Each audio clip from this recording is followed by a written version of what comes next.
Dah, Ya, Assalamualaikum warahmatullahi wabarakatuh. Selamat malam semuanya. Di sini izinkan saya memperkenalkan diri. Nama saya Cici Dwi Panggita.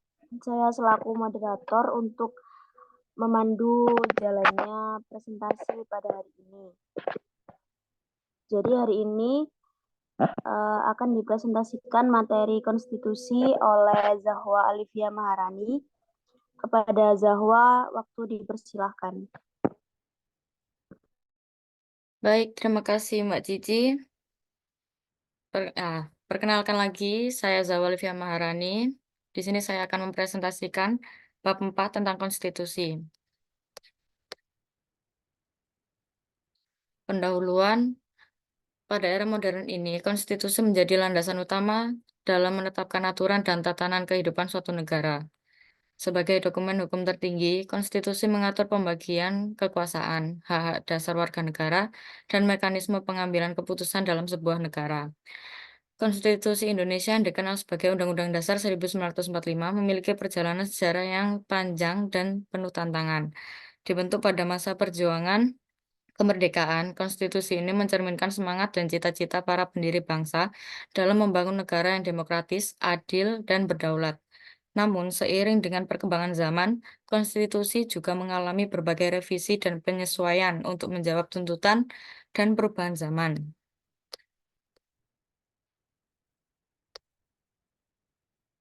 Masalah yang dibahas di sini, satu, pengertian konstitusi, dua, arti penting konstitusi dalam kehidupan bernegara, tiga, fungsi konstitusi bagi kehidupan berbangsa dan bernegara, empat, nilai-nilai konstitusi, lima, sifat-sifat konstitusi, dan enam, UUD RI. Pengertian konstitusi. Konstitusi berasal dari istilah bahasa Latin yaitu constituo atau constitutum. Pengertian konstitusi secara luas adalah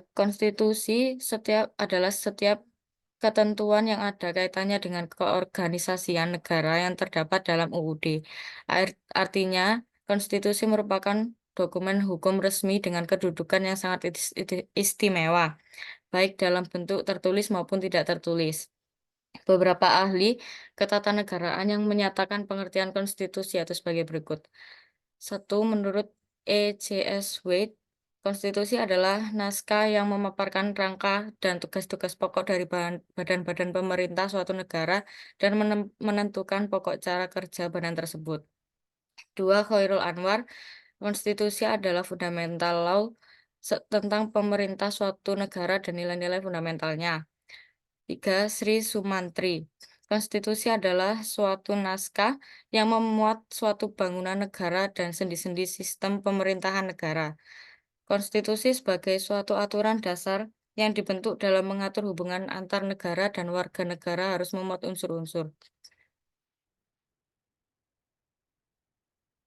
Arti penting konstitusi dalam kehidupan bernegara.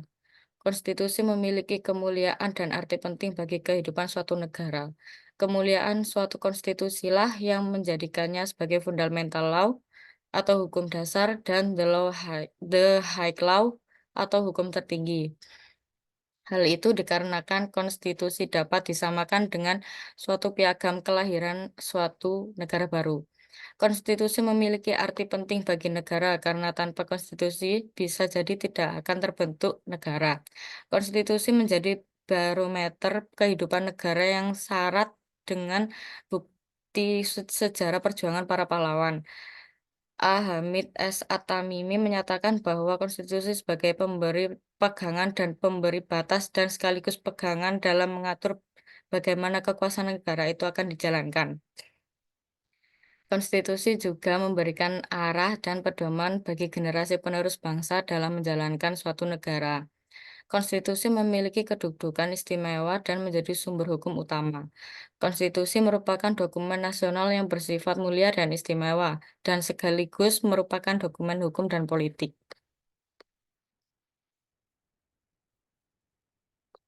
Fungsi konstitusi bagi kehidupan berbangsa dan bernegara. Satu, alat pembatas kekuasaan. Berdasarkan pasal 1 UUD 1945, kekuasaan tertinggi negara berada di tangan rakyat. Kekuasaan negara atas nama rakyat dilaksanakan oleh lembaga negara. Setiap lembaga memiliki hubungan kewenangan dan saling mengawasi. 2. Penjamin hak asasi manusia. Batang tubuh UUD 1945 memuat tentang jaminan terhadap hak-hak dasar manusia dan warga negara. Kewajiban pemerintah mewujudkannya adalah melalui perlindungan fakir miskin dan anak terlantar, memajukan kesejahteraan melalui pendidikan, dan melindungi segenap bangsa Indonesia. 3. Sumber hukum tertinggi. UUD 1945 memiliki supremasi sebagai sumber hukum tertinggi.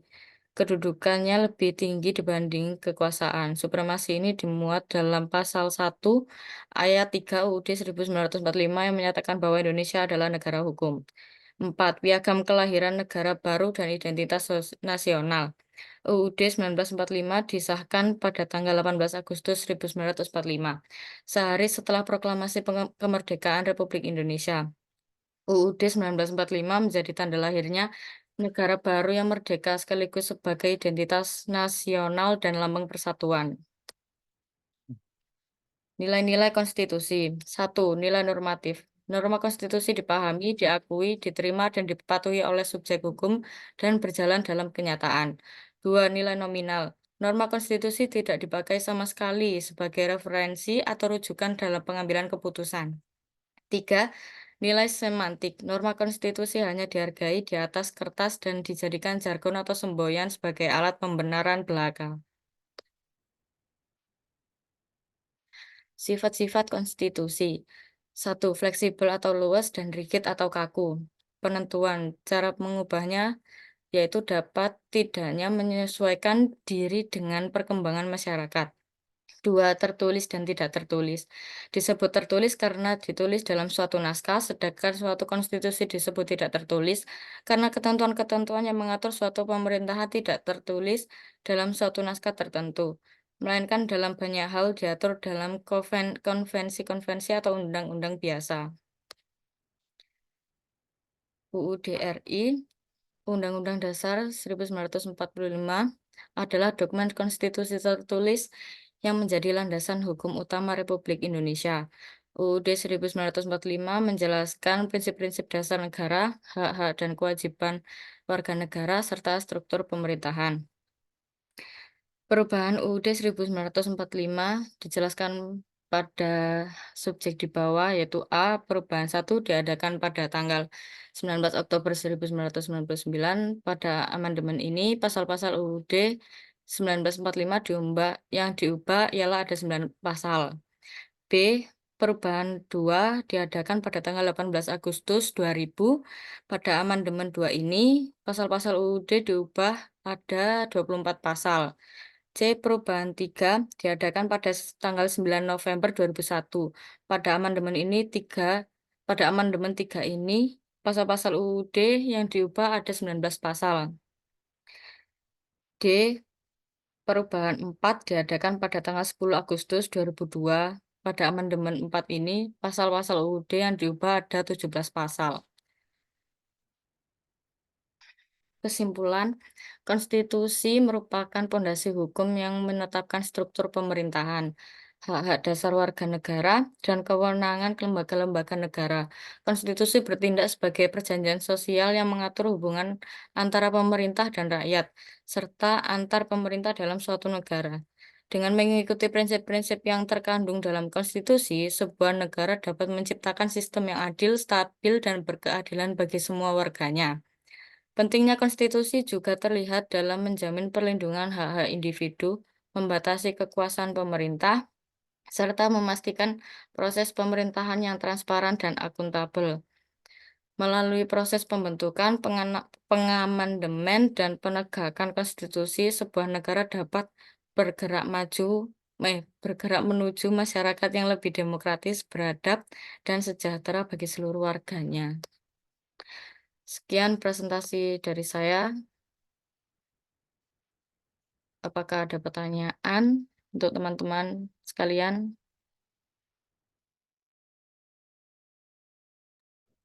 Oke, itu tadi penjelasan dari Zahwa tentang materi konstitusi. Bila teman-teman ada yang mau ditanyakan, silakan raise hand atau dapat mengisi kolom chat. Ya, ini udah ada dari Sida Ayu Zahrani.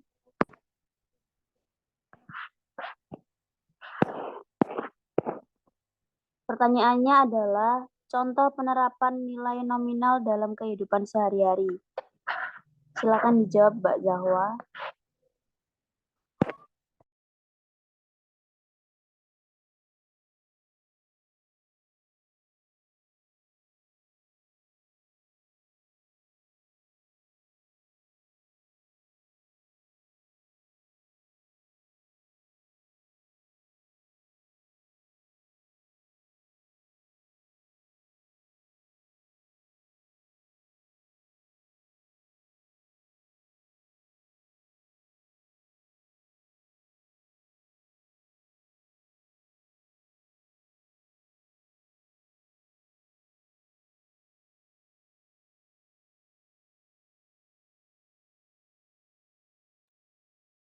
Baik, saya akan menjawab pertanyaan pertama dari Mbak Zahra.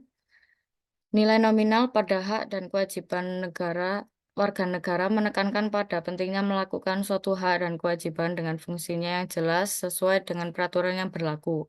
Misalnya, warga harus membayar pajak dan mendapatkan hak untuk berpartisipasi dalam pemilu demokratis. Apakah sudah menjawab pertanyaan Mbak Zahra?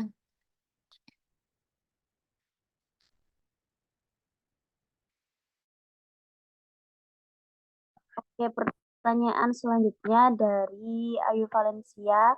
Pertanyaannya adalah bagaimana konstitusi melindungi hak asasi warga negaranya? Silakan dijawab.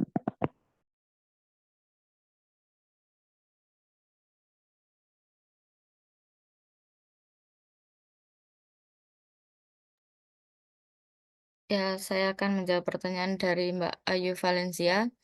Konstitusi melindungi hak asasi warga negaranya melalui berbagai mekanisme, bisa dari pemberian hak-hak fundamental, pembatasan kekuasaan pemerintah, mekanisme penegakan hak, perlindungan dari diskriminasi, amandemen, dan revisi.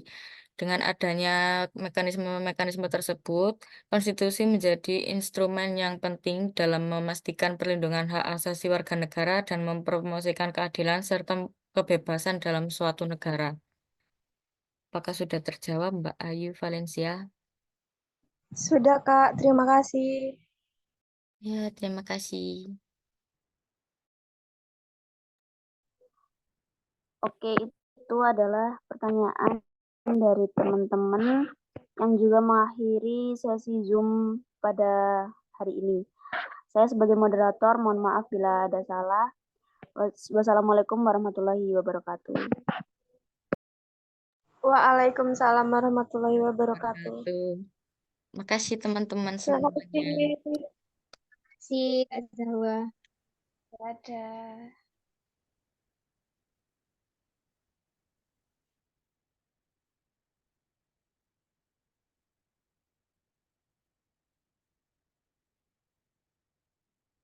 Piye ra iki mateni ini? Oh iki lho. Ya, UN. udah. Makasih ya. Iki piye iki?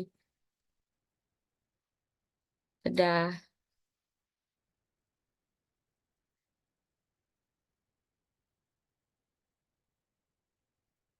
Maaf mengganggu waktu malamnya ya. Tak apa, tak apa. Terima kasih ya semuanya. Dadah.